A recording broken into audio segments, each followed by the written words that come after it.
Okay, now shall we start? I will discuss the topic which I have Yes. given you a few minutes ago, and after that I will tell you how to make a flow chart of the concerned topic and you have to write according to that. मैं आपको flow chart बताऊंगी कि कैसे आपने introduction लिखनी है. The major point is writing में introduction आपका कैसा है.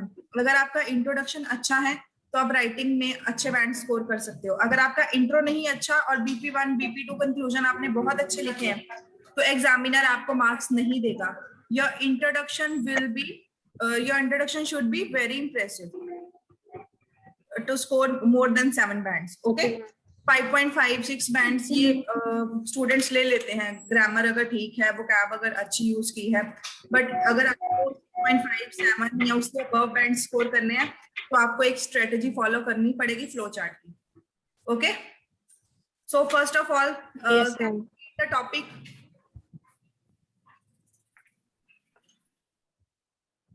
यस, ये जिनका आईफोन शो हो रहा है, can you tell me your name? Yes, ma'am. It's Amy. Amy. हाँ जी. ओके एमी, आप हमें टॉपिक समझाएंगे. जो मैंने आपको टॉपिक सेंड किया था अभी थोड़ी देर पहले, वो मुझे टॉपिक बताएंगे क्या है?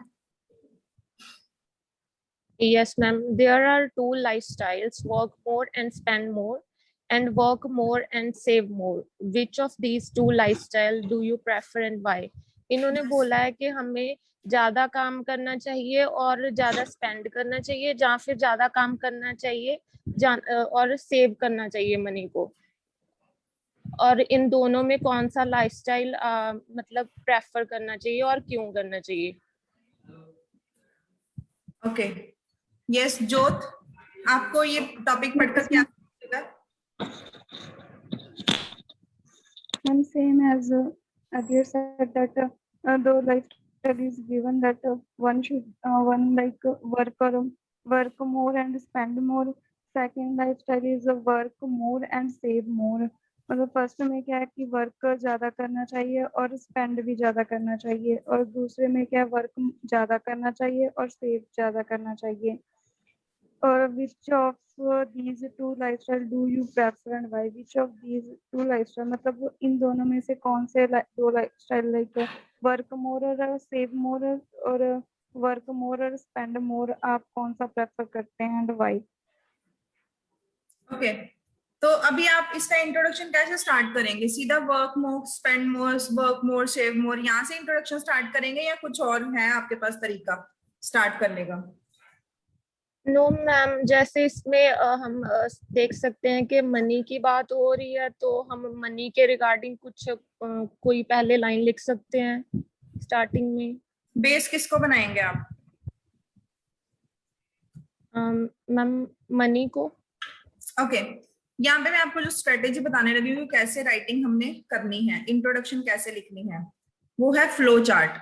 ओके, आपको क्या बनाना Yes, है? ma'am. Flow chart. Okay, flow chart जो है उसी के थ्रू Okay, आप इंट्रोडक्शन स्टार्ट करेंगे.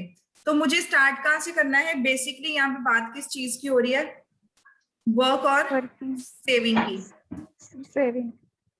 मतलब आप Spending. किसी भी एक टर्म की तरफ एग्री कर सकते हो, या वर्क मोर स्पेंड मोर या वर्क मोर सेव मोर की तरफ. ठीक है, तो अगर मैं work more and save Yes, मोर की ma'am. तरफ जाती हूँ तो ये मेरा बेस है टॉपिक का, काम करना और सेविंग करना. This is the base of my topic. Yes ma'am. Okay, लोग काम क्यों करते हैं? चीजें बहुत ज्यादा एक्सपेंसिव हो गई हैं. सेविंग करने के लिए. सेविंग करते हैं या काम करते हैं किस लिए? महंगाई बहुत ज्यादा हो गई है आज के टाइम पे. Yes. ठीक है, हाँ जी. लोगों के लिए जो हाँ जी. सर्वाइवल है वो बहुत मुश्किल हो गया है. सर्वाइव करना बहुत डिफिकल्ट हो गया. तो ऐसे टाइम पे सर्वाइव करने के लिए, सर्वाइवल जो है मुश्किल हो गया है, जिसकी वजह से क्या है? पॉवर्टी बहुत ज्यादा है, गरीबी बहुत ज्यादा देखी जा सकती है, या फिर अनएम्प्लॉयमेंट बहुत ज्यादा है. Yes ma'am. यही है ना रीजन? पॉवर्टी है, अनएम्प्लॉयमेंट है. तो मैंने ये जो फ्लो चार्ट बनाया है इसके मैं बैकवर्ड डायरेक्शन में जाऊंगी. स्टार्ट कहाँ से करूंगी कि आज के टाइम पे पॉवर्टी या अनएम्प्लॉयमेंट बहुत ज्यादा है, लोगों का सरवाइव करना बहुत मुश्किल हो गया है, चीजें जो है बहुत ज्यादा एक्सपेंसिव हो गई हैं. तो अगर इस टाइम पे लोग काम भी करेंगे ज्यादा और साथ ही साथ उनको क्या करना है, सेविंग भी करनी है। किस लिए करनी है? लाइक आप इसमें एग्जांपल ले सकते हैं, जैसे अभी कोविड-19 की सिचुएशन चल रही है, तो अगर लोगों ने काम किया है तो अगर उनके पास सेविंग होगी तभी वो इस टाइम पे उस मनी को यूज कर सकते हैं। लोगों के काम बंद हो गए, बहुत सारे ऑफिसेज बंद हो गए हैं, तो जिन लोगों के पास सेविंग नहीं है उनके लिए सरवाइव करना बहुत मुश्किल हो गया। एम आई राइट? तो Yes, ma'am. जिन्होंने काम करके साथ में सेविंग की है वही इस टाइम पे सरवाइव कर सकते हैं। तो आपको इंट्रोडक्शन कैसे लिखना है? With the help of this flow chart. Start कहां से करेंगे आप? यहां से। इसके Okay, साथ ma'am. साथ आपको बैकवर्ड डायरेक्शन में जाते जाना है और इसको लिखते जाना है। एट द एंड आप लिख सकते हैं जो आपने टॉपिक में पढ़ा है, like work more and save मोर, कि मैं इस स्टेटमेंट के साथ एग्री करती हूँ एंड इसको सपोर्ट करने के लिए मैं कुछ पॉइंट्स मेंशन करूंगी अपकमिंग पैराग्राफ्स में। सीधा ही आपने स्टेटमेंट में से डायरेक्ट इसको नहीं उठाना है, स्टेटमेंट की रीफ्रेजिंग नहीं करनी है। ओके, स्टेटमेंट की रीफ्रेजिंग नहीं करनी Okay, है। ma'am. स्टेटमेंट को बैकवर्ड डायरेक्शन में ले जाके लास्ट में आपने जो भी स्टेटमेंट को आप सपोर्ट करते हैं उसको लिख सकते हैं। Okay, this is the introduction part. तो अभी आपको क्या करना है, इंट्रोडक्शन लिखनी है। इसकी पहले इंट्रोडक्शन लिख के आप सेंड करेंगे और मैं चेक करूंगी, then I will eliminate the mistakes from your writing. Okay, उसके बाद हम देखेंगे कि BP1 एंड BP2 आपको कैसे लिखना है। BP1 और BP2 में आप जो ये स्टेटमेंट लिख रहे हैं, देखो आप जिसके साथ स्टेटमेंट के साथ एग्री कर रहे हो ना, उसको आपको 70% लिखना है और 30% आपको दूसरा जो पॉइंट है उसको भी डिक्टेट करना है। सिर्फ एक ही चीज की तरफ नहीं जाना। जिसके साथ आप एग्री हो, जो स्टेटमेंट की आप बात कर रहे हो, उसको 70% लिखना है और दूसरी वाली को भी 30% मेंशन करना है। BP1 में आप सारी क्या लिखोगे? जो 70% वाली है। ओके, BP2 में आप क्या करोगे? जो 30% वाली, लाइक जो दूसरी हमने कौन सी हमारी स्टेटमेंट है, work more and spend more, उसको लिख के BP2 में, और साथ में आप फिर से कहां पे आ जाओगे? वर्क मोर एंड सेव मोर पे। Clear? Yes, ma'am. Is it clear to both of you? Yes, ma'am. आप दोनों को पता चला है कि कैसे लिखना है? Yes, ma'am. मैम जो थीसिस लाइन होती है मतलब इंट्रो में, कौन सी लाइन? मैम थीसिस लाइन मतलब ओपिनियन वाली, हाँ जी, जैसे भी डिस्कस वो वाली लिखनी है। मतलब मैं वही बोल रही हूँ कि जिस आपने हम चाह रहे हैं। इंट्रोडक्शन जब स्टार्ट करनी है तब कुछ भी आपने स्टेटमेंट में से नहीं लिखना है। आपने बैकवर्ड डायरेक्शन से शुरू करना है, बैकवर्ड फ्लो चार्ट लिखना है और लास्ट में जाके आपने लिखना है कि मैं कौन सी साइड पे हूँ, मैं क्या कहना चाहती हूँ, और उसको सपोर्ट करने के लिए मैं अपने पॉइंट्स दूंगी BP1 एंड BP2 में, इन द बिलो पैराग्राफ्स और in the following paragraphs. Okay, yes ma'am, okay ma'am. और लास्ट में हमारा आ जाता है कंक्लूजन। BP2 के बाद क्या लिखना है? कंक्लूजन। कंक्लूजन में आप कुछ भी नया नहीं लिखेंगे। ऐसा कुछ नहीं लिखना जिसकी आपने बात इंट्रोडक्शन में नहीं की, BP1 में नहीं की, BP2 में नहीं की। अगर आप इससे हटके कुछ कंक्लूजन क्या होता है कि जो भी आपने लिखा है उसको मैंने एक निचोड़ दे दिया उसका लास्ट में कि हाँ ऐसा होना चाहिए। एम आई राइट? ना तो वर्ड्स और लाइंस रिपीट करनी है और ना ही कुछ नया लिखना है। जो भी आपने ऊपर लिखा है इंट्रोडक्शन BP1 एंड BP2 में, उसका जो है कंक्लूजन वो लिखना है। कोई वर्ड कोई लाइन रिपीट नहीं होनी चाहिए, like no repetition and no new statement. Conclusion में इस चीज का ध्यान रखना है। आप देखोगे आपने बुक्स में या नेट पे काफी सारे सैंपल आंसर पढ़े होंगे, उसमें इंट्रोडक्शन की कितनी लाइन लिखी होती है? Around 2 to 3 lines. कंक्लूजन में लिखी होती है 1 to 2 lines. You don't have to follow that pattern. You can write 5 to 6 lines in introduction and 3 to 4 lines in conclusion. And these should not be the short lines. Like आपने लिखा, for example, in today's scenario, there is unemployment everywhere. यहाँ पे line बंद कर दी, फिर आपने full stop के बाद नई लाइन स्टार्ट की। ऐसे नहीं करना। आपने लाइन को कनेक्टर्स के थ्रू जोड़ना है। जो चीज आप 3-4 लाइंस में लिख रहे हो उस चीज को आपने एक लाइन में बना के लिखना है with the help of connectors. Connectors किस तरह के हो सकते हैं? Moreover, however, in addition to, but. Okay, ये कनेक्टर्स को यूज करके आपने 3-4 लाइंस को इकट्ठे करके लिखना है, introduction as well as in conclusion. और BP1 एंड BP2 में भी आपको कोई शॉर्ट लाइंस नहीं लिखनी है। आपको एग्जामिनर को ये बताना है कि जो चीजें मैं 3-4 लाइनों में समझा रही हूँ वो मैं एक लाइन। कंपाउंड, हाँ जी, कॉम्प्लेक्स सेंटेंस यूज करने हैं विद द हेल्प ऑफ हाँ कनेक्टर्स। जी, हाँ जी। कॉम्प्लेक्स सेंटेंसेस, कंपाउंड सेंटेंसेस, ये आपको यूज करने हैं। सिंपल सेंटेंस स्ट्रक्चर नहीं लिखना है कि आपने 4 वर्ड्स एक लाइन में लिखे, फुल स्टॉप डाल दिया, फिर नई लाइन स्टार्ट कर दी। You don't have to write like this. Okay ma'am. And one more thing I want to tell you. Just wait a minute. Yes ma'am. Firstly, I will erase this. Erase कर दूं मैं इसको? आपने इसका screenshot लेना है तो ले लो। Ma'am. Yes, you can take screenshot of this. ले लिया मैम।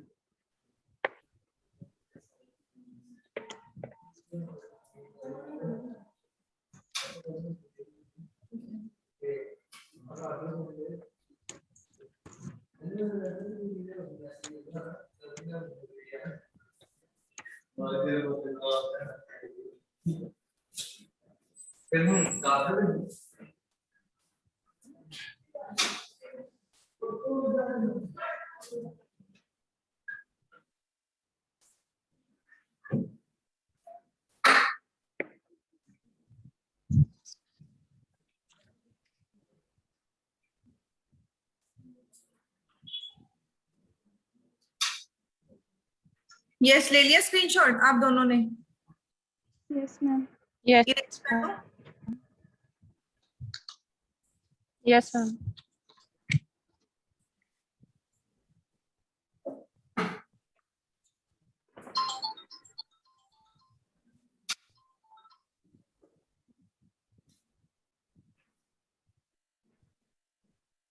ओके, इतनी सी जगह चाहिए मुझे, मैं इधर लिख देती हूँ, ठीक है?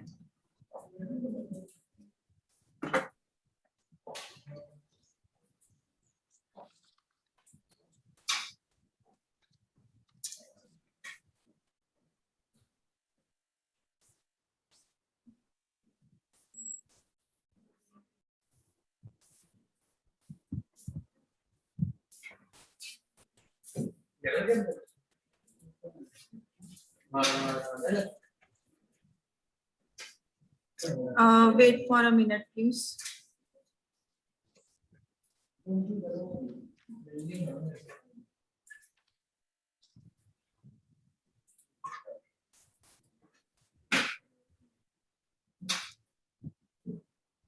ओके, अभी आपको इंट्रोडक्शन में एक इंपॉर्टेंट चीज बताने लगी हूँ। स्टूडेंट्स क्या लिखते हैं? Can, will, shall, may, these are the modals. Will, shall also are modals, and you have not to use in introduction. Okay, ma'am. modals जो है आपको इंट्रोडक्शन में यूज नहीं करने हैं। You can write the introduction part in present, in past, in present indefinite. Okay, like in today's scenario, we see that there is poverty or unemployment everywhere. Okay, you have not to use can, will, shall, or may. You can use these modals or these words at the end of the introduction part. आपको ये कहाँ पे use करने हैं? Introduction part के last में, not in the starting. ये नहीं आपने लाइन स्टार्ट की और आप कैन यूज कर रहे हैं, विल यूज कर रहे हैं, आपके मार्क्स यहाँ पे कट हो जाएंगे स्टार्टिंग में। एग्जामिनर आगे इंटरेस्ट ही नहीं लेगा अगर आपने स्टार्टिंग में ये वर्ड्स यूज कर दिए। मुझे पहले एक जनरल बात करनी है। हम ये नहीं बोलेंगे कि ऐसा हो सकता है या ऐसा होना चाहिए। ये मैं कहाँ बात करूंगी? आगे जाके। पहले मैं क्या बात करूंगी? जर्नलिंग, कि हम क्या चीज आजकल हाँ जी, कुछ पूछना है आपको? ओके, तो तो अभी क्या कह रहे हैं हम कि स्टार्टिंग में हमें सिर्फ एक जनरल बात करनी है कि आजकल के टाइम पे हम क्या चीजें देख रहे हैं और क्या हो रहा है, हमें क्या करना चाहिए या क्या हो सकता है, इसकी बात हम आगे करेंगे, इंट्रोडक्शन में नहीं करनी स्टार्टिंग में। Okay. Secondly, don't repeat words. आपको वर्ड्स को रिपीट नहीं करना है, चाहे वो इंट्रोडक्शन है, चाहे वो आगे आपके बीपीज हैं, बॉडी पैराग्राफ्स हैं, या फिर कंक्लूजन है। मान लीजिए मैं जनरल पीपल की बात कर रही हूँ, like people are doing like this, people have to do this, people की बात कर रही हूँ, तो मैं बार बार पीपल पीपल नहीं लिखूंगी, मैं क्या लिख सकती हूँ, इंडिविजुअल्स लिख सकती हूँ, ह्यूमन बीइंग लिख सकती हूँ, ह्यूमंस लिख सकती हूँ। और वो कैब आपको सिंपल यूज करनी है, कोई साइंटिफिक वर्ड नहीं यूज करना है। लाइक आप इस चक्कर में कि मेरा वर्ड ना रिपीट हो जाए और आप ह्यूमंस की जगह आपने लिख दिया होमोसेपियंस। साइंस में पढ़ा है ना आपने ये वर्ड होमोसेपियंस, तो होमोसेपियंस जो Yes, है एक साइंटिफिक वर्ड है, ये यूज नहीं करना है आपको। आपको वर्ड्स सिंपल यूज करने हैं बट डिफरेंट करने हैं। वो कैब आपकी अच्छी होनी चाहिए but that should not be scientific language. Is it clear? yes, ma'am. Okay. Another thing is before writing, जब आपको राइटिंग का टॉपिक मिला है, पहले अपने दिमाग में आप एक फ्लो चार्ट बना रहे हो या कॉपी पे फ्लो चार्ट बना रहे हो, आपको पता है बीच में मेरे ये वर्ड्स यूज होने वाले हैं, पीपल यूज होगा, पॉवर्टी यूज होगा, अनएम्प्लॉयमेंट यूज होगा, ठीक है, फिर हम सोसाइटी की बात कर रहे हैं, सोसाइटी वर्ड यूज होगा। तो पहले ही आप जो है स्टार्टिंग में अपने नेट से, किसी वेबसाइट से इनके सिनोनिम्स निकाल लो कि मैं सोसाइटी की जगह और क्या वर्ड यूज कर सकती हूँ। सोसाइटी की जगह हम क्या यूज कर सकते हैं, कम्युनिटी, या Yes, फिर मैं एक ma'am. वर्ड यूज कर सकती हूँ क्लैन, CLAN, क्लैन। तो इस तरह के वर्ड्स मुझे यूज करने हैं, ठीक है। मतलब मैं बार बार सोसाइटी सोसाइटी नहीं लिखती जाऊंगी। आप जब भी मतलब राइटिंग करें, आप इस चीज का ध्यान रखें कि कोई भी स्टेटमेंट रिपीट ना हो, ना ही कोई वर्ड्स रिपीट हो। ये नहीं आपने एक चीज एक लाइन लिखी, जैसे आप स्कूल या कॉलेज के एग्जाम्स में करते थे कि बस स्ट्रेच करना है आंसर को कैसे भी करके, जो लाइन आपने एक तरह लिखी है दोबारा से उसी को दूसरे वर्ड्स में घुमा फिरा के फिर से उसको लिख दिया कि मैंने बस शीट्स भरनी और मुझे मार्क्स मिल जाए, उसमें मार्क्स मिल जाते हैं। But this is falls in the case of the IELTS module. Okay, यहाँ पे आपको ना तो वर्ड्स रिपीट Yes, करने हैं, ma'am. ना स्टेटमेंट रिपीट करनी है, ठीक है। तो ये जो इंपॉर्टेंट चीजें मैंने आपको ये बता दी हैं। तो मैं अभी आपको क्या कहती हूँ कि आपको जो मैंने स्टेटमेंट दी है, जो टॉपिक दिया राइटिंग का, वो आप लिख के सेंड कीजिए। चेक करने के बाद, आपकी मिस्टेक्स बताने के बाद मैं आपको सैंपल आंसर शेयर कर दूंगी उसका। That is not a book Okay, written ma'am. Answer, that is self written answer. Okay, Yes, ma'am. तो अभी आप क्या कीजिए, वो आंसर लिखना स्टार्ट कर दीजिए। मीटिंग खत्म करने लगी हूँ मैं ये क्लास, और अभी आप 2 बजे आंसर Okay, स्टार्ट ma'am. कर देना। And you have 40 minutes or 45 minutes to write that answer. After that you have to submit that answer to your mentors from where you received the link of class. After checking, Okay, I will share the answers and the sample writing with you, that how to write. Okay. Okay. Okay. Thank you. Yes, ma'am. Thank you, ma'am.